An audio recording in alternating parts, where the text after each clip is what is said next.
메리 크리스마스입니다.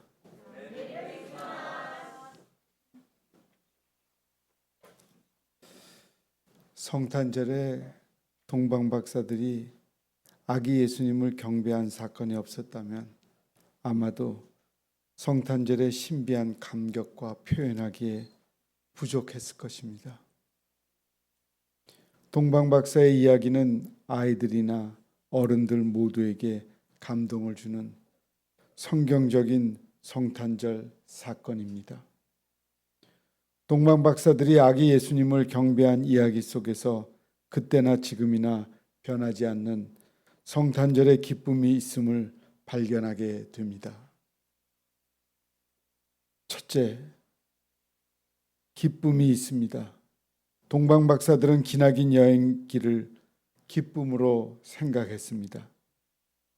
예루살렘에서 사라진 별이 다시 나타나 베들레헴 아기 예수님의 집으로 인도하여 있음을 보고는 크게 기뻐하였습니다. 오늘날도 성탄절이 되면 누구나 기뻐합니다. 예수님을 믿는 사람도 믿지 않는 사람도 선물을 주고받기에 그리고 주일이기에 기뻐합니다. 이 기쁨을 예배당에서는 성탄 장식으로, 백화점이나 상점에서는 산타클로스의 장식으로 요란스럽게 진열이 됩니다. 또한 거리에는 루돌프 사슴, 징글벨 등의 성탄 캐럴이 울리며 오가는 이들의 발걸음을 가볍게 하고 마음을 즐겁게 합니다. 어쩌면 교회 밖에서 더 기뻐하는 것 같습니다. 기쁨이야말로 어제나 오늘이나 영원토록 변함없는 성탄의 기쁨입니다. 둘째는 경배입니다. 즉 예배를 말합니다. 동방박사들은 아기 예수님께 엎드려 경배를 드렸습니다. 오늘날에도 평소에는 교회에 잘 나오지 않던 교인들까지도 성탄절이면 교회에 나와서 성탄 예배에 참석합니다. 교회에 출석하지 않은 많은 사람들도 성탄절에는 한 번쯤 교회에 나간 경험이 있습니다. 경배는 어제나 오늘이나 영원토록 변함없는 성탄절의 기쁨입니다. 동방박사들도 기쁨이 넘쳤습니다. 오늘날 우리들의 성탄에도 메리 크리스마스, 기쁜 성탄입니다 하고 인사를 합니다. 동방박사들의 기쁨의 근원이 별이었습니다. 그러나 오늘날 많은 사람들은 별을 보고 기뻐하는 것이 아니라 다른 이유 때문에 기뻐합니다. 여기서 별이란 무엇입니까? 별은 두 가지 역할을 하고 있습니다. 먼저 메시아이신 아기 예수님의 탄생을 알리는 역할이요, 그 다음에는 경배자들을 아기 예수님께로 인도하는 역할입니다. 별은 만왕의 왕 되신 예수 그리스도의 탄생의 징조입니다. 동방박사는 이 징조를 보고 기뻐한 것입니다. 그러나 오늘날 많은 성도들은 성탄절을 1년에 한 번씩 찾아오는 연례 행사로 맞는 분들이 있습니다.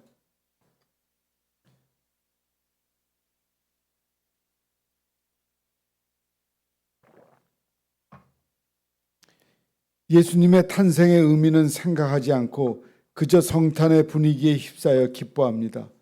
성도들은, 장사하는 분들도 성탄절을 맞아 기뻐합니다. 매상을 많이 올릴 수 있기 때문입니다. 젊은이들도 크게 기뻐합니다. 방학도 했고 용돈도 생겼고 한바탕 신나게 놀 수 있기 때문입니다.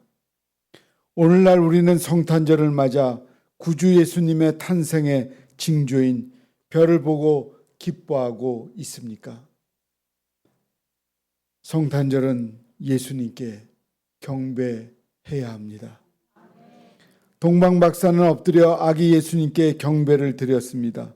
동방박사의 최대 관심사는 아기를 만나는 것도 예물을 드리는 것도 아니었습니다.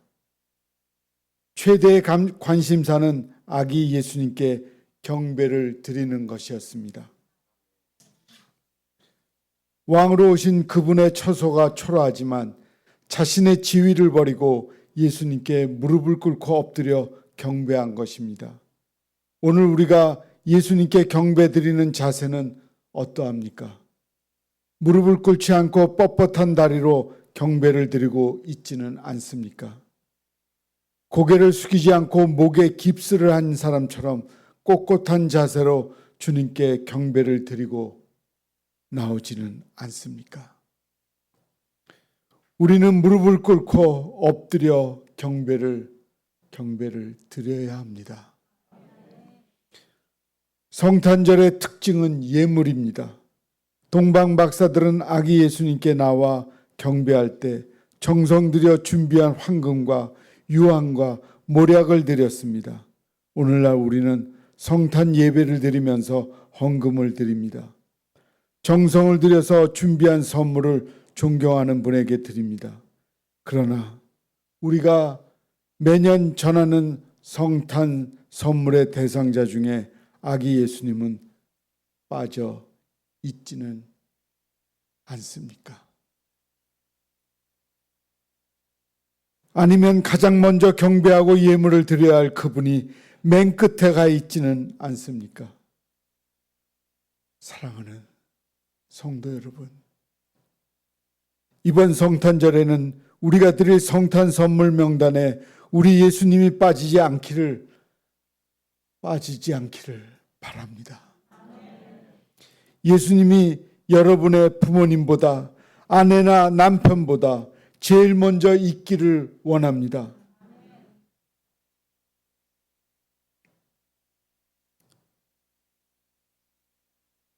그렇지만 문제가 있습니다. 선물을 드리려고 하지만 받으실 분이 어디 계시는지 알아야 하지 않겠습니까? 예수님은 어디에 계십니까? 예수님의 주소는 어디입니까?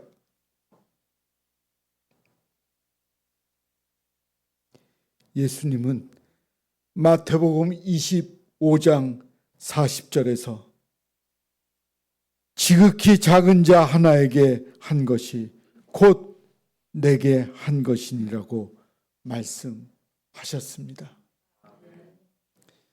주님께 드릴 선물은 나의 귀한 것을 꼭 필요한 사람에게 전하는 것입니다. 내가 주고 상대방이 또 나에게 주는 주고받는 사람이 아니라 도저히 나에게 갚을 수 없는 사람에게 내가 예수님의 이름으로 주는 것, 이것이 바로 예수님이 받으실 값진 선물입니다. 어느 바닷가에 여러 개의 등을 매일 켰다 껐다 하는 나이 많은 등대지기가 있었습니다. 등대지기를 실로 아프나 추우나 더우나 항상 열심히 등대키는 일을 했습니다.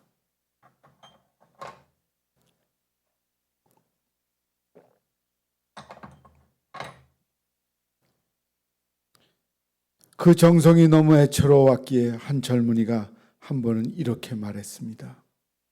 할아버지, 등이 너무 많아서 매일 켰다 껐다 하기 힘드시니까 몇 개는 아주 꺼버리시죠. 그러면 절약도 되고 좋을 텐데요. 이 말을 들은 할아버지는 벌쩍벌쩍 뛰면서 안 된다오. 수많은 배들이 이 등대로 방향을 가늠하고 위험 속에서도 안전하게 향해를 하는데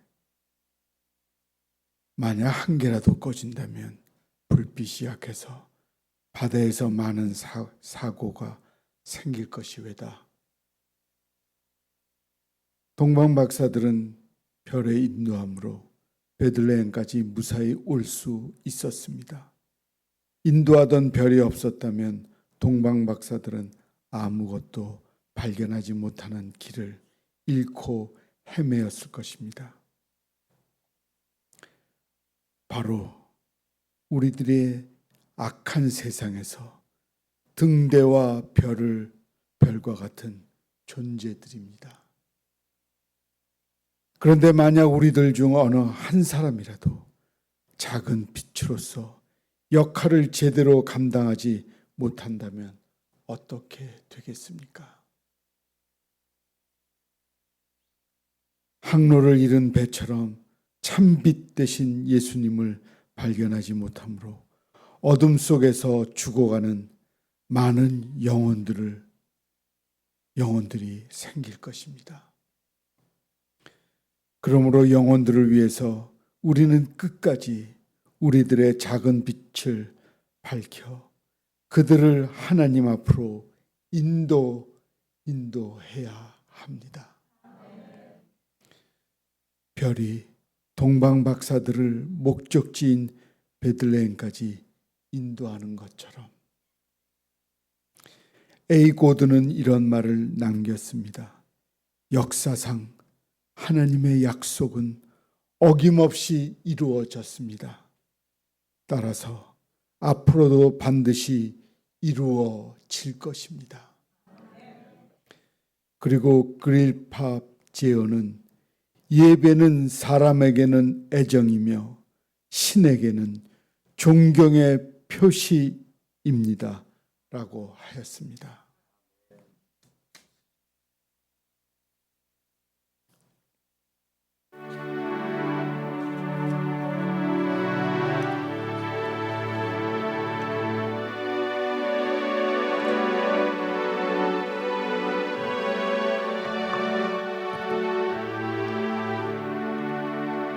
저 들밖에 한밤중에 양틈에 자던 목자들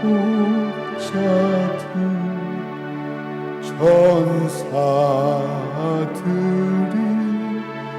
전하여 주 나신 소식 들었네.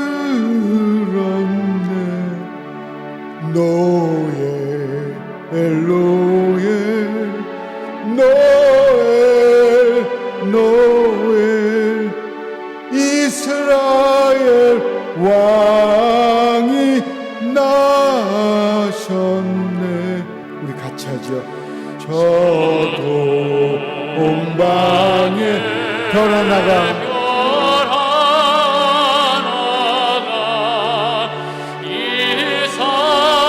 이상한 빛을 비추어 이 땅 위에 큰 영광이 나타나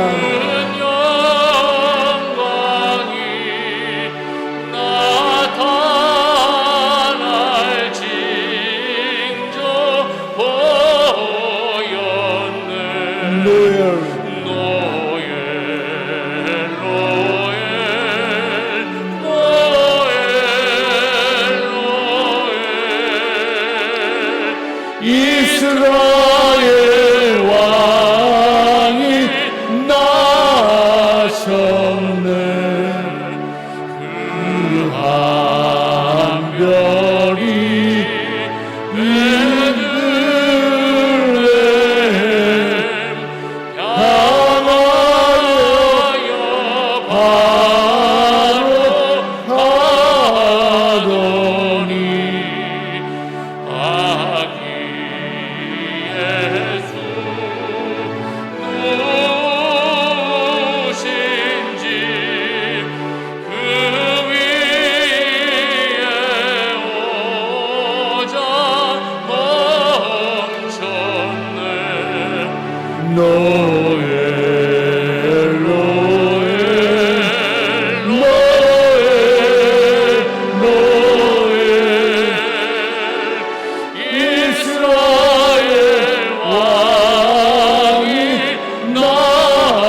아멘.